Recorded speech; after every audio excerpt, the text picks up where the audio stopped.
African diaspora, are you making any of these 8 mistakes when doing business in Africa for the first time? Dear Africa Business Jumpstarters, a warm welcome to my YouTube channel where I teach you how to do business in Africa the right way. And for me, that means how to cut down time, risk, and related costs when doing business on the continent and navigating Africa's emerging economies. Now, as you know, I've done this for many years, almost a decade now, and working with the African diaspora across the globe, really, I became aware of many of the mistakes they commonly make. And it doesn't really matter what your background is, where you're based, or what your budget is. The mistakes are very, very similar. Now, let's dive straight in. Mistake number 1, making emotional decisions. Now, many of you are following your heart too much.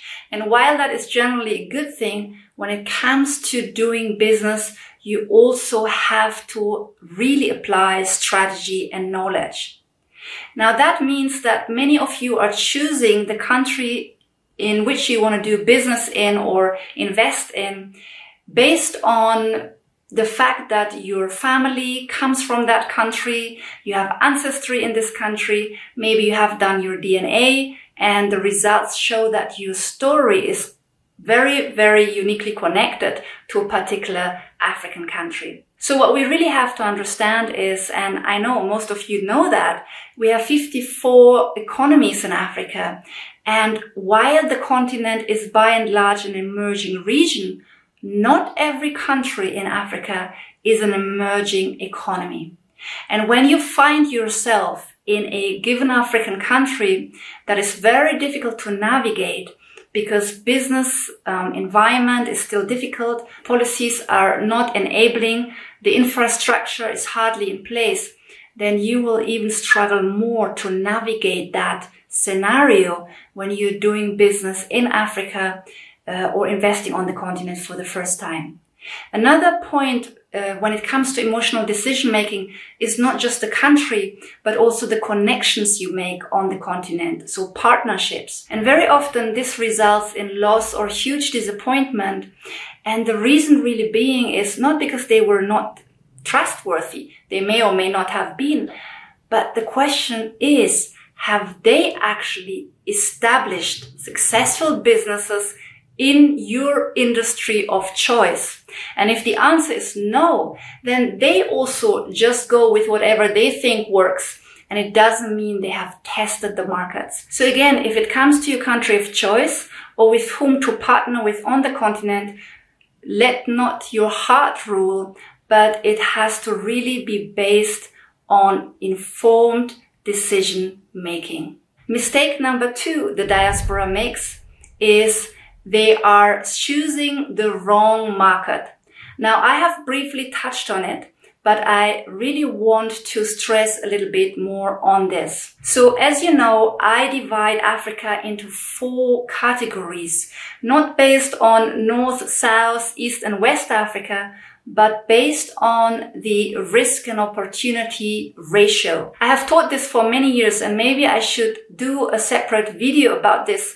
Let me know in the comment section if you want more details.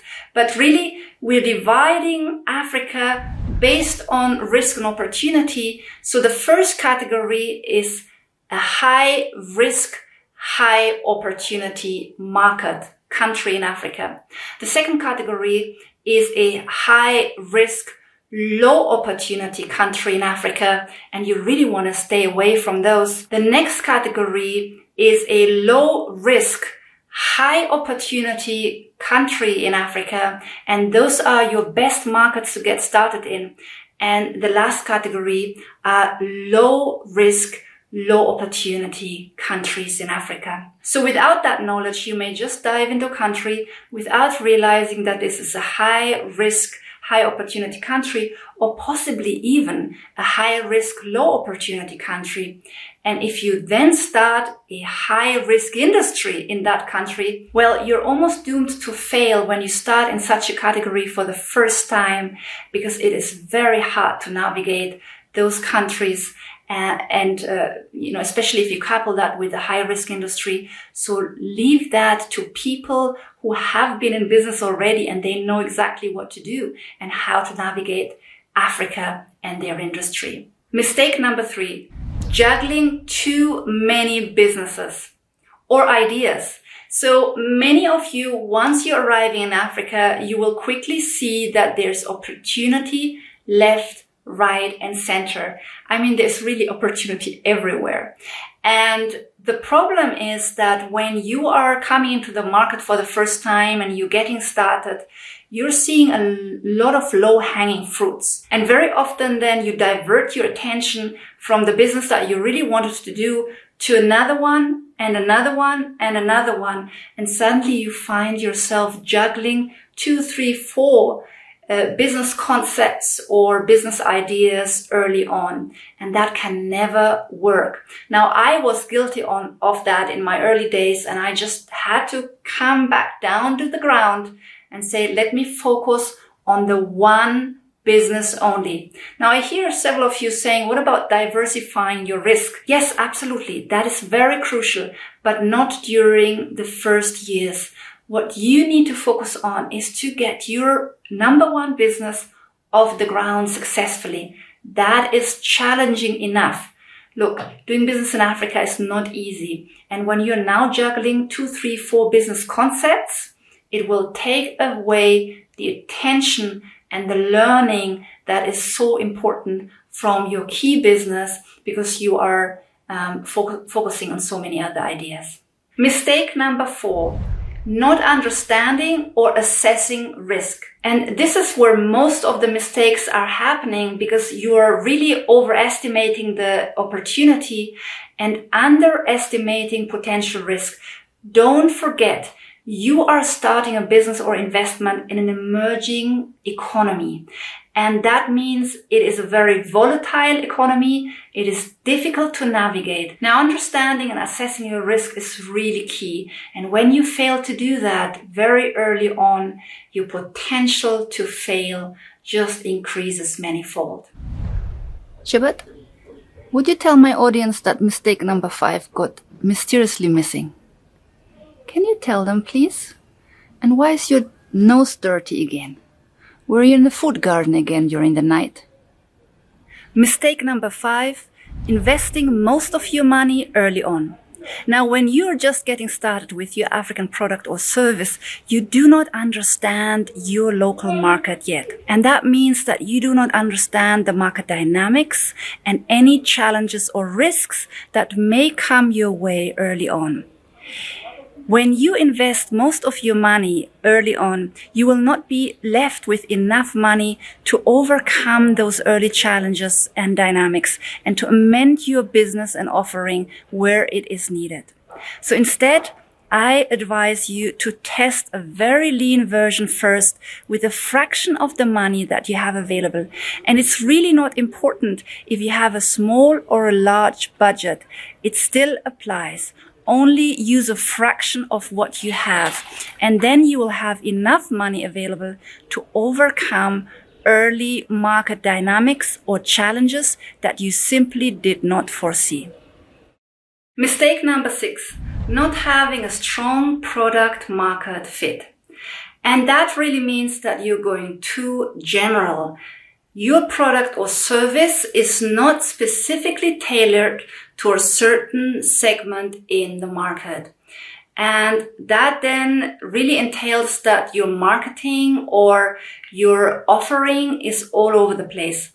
Now, let me explain this a little bit more in detail. What you really want to do is you don't just want to understand your industry and the overall market, but you also want to understand how your product or service is of big value to a certain segment in that market, so they would be happy to pay you. And many of you are just going too general. So let me give you an example. Let's say you are offering Africa real estate services. That is very general. Maybe you're even offering real estate services in Ghana. Now, again, too general doesn't sell well. Instead, you want to go very specific. For example, I'm offering high-end one-unit luxurious apartments to African American Black professionals who are looking for an investment in Accra, Ghana. Can you see how specific that is? And that is what will allow you to sell much faster. Now, this is important to understand while you actually create and design your product and offering, or you set the infrastructure up for it.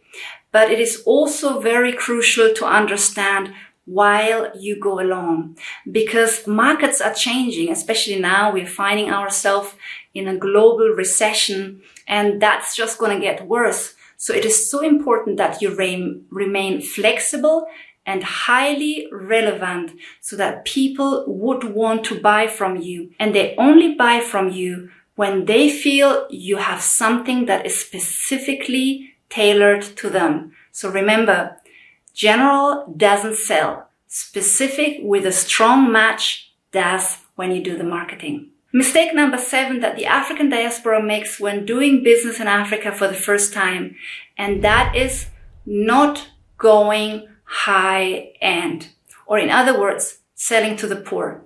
And I know that this can sound quite offensive, but let me really explain.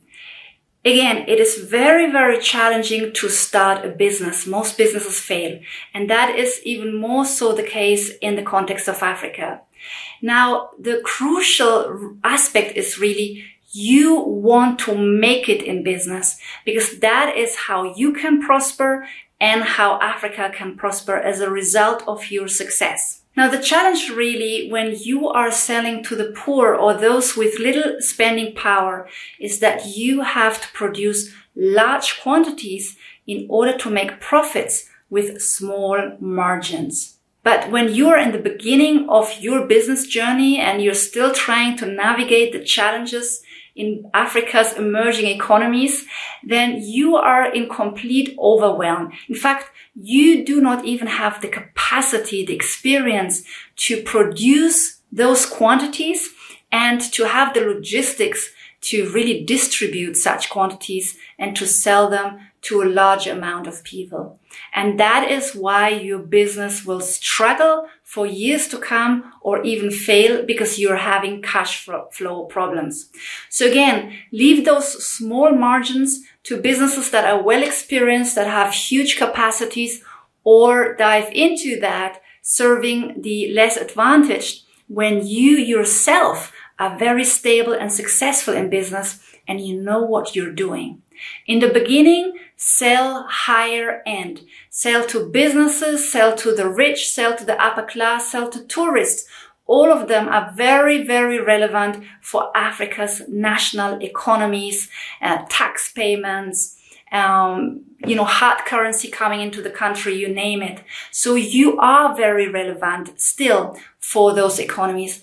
And with those higher profit margins, you can now offer small quantities of products and services while making good profits. And that's important for your African business to survive. And lastly, mistake number 8, and that is going into Africa without Africa business education. Now, some of you may have been running businesses outside of the continent, and you at least bring an understanding of how to run a business into Africa. You may still find it challenging to navigate Africa's emerging economies and the business climate and the culture, but at least you have this business knowledge that will serve you. But for many in the African diaspora, you're just leaving a job. You have never done business in your life. You're coming into the continent and really expecting a business to make money while you're navigating, understanding how to do business, and you're navigating that in a very challenging context, the context of Africa. Now, even businesses on the continent, meaning people who have always lived on the continent and they're getting started, guess what? 70 to 80% of those businesses fail in their first 3 years. And why is that? Because yes, they may know Africa and their local economy, but they do not understand how to do business. I did many of these mistakes in the beginning. I had to learn how to do business, and I had to learn how to do this in the context of Africa. So if you want to learn some of the basics, things that I've taught to you in very short aspects today here on YouTube, then you may be interested either in signing up to my newsletter, so you're getting this kind of information, being able to pick my brain, and you get that into your inbox. Or you can also download my little booklet where I show you 10 points that are really, really crucial to get right when you get started in Africa for the first time with a business or investment. And you can download that little booklet for free under this video. So this was it. I hope you found some gems. Let me know maybe what kind of mistakes you make.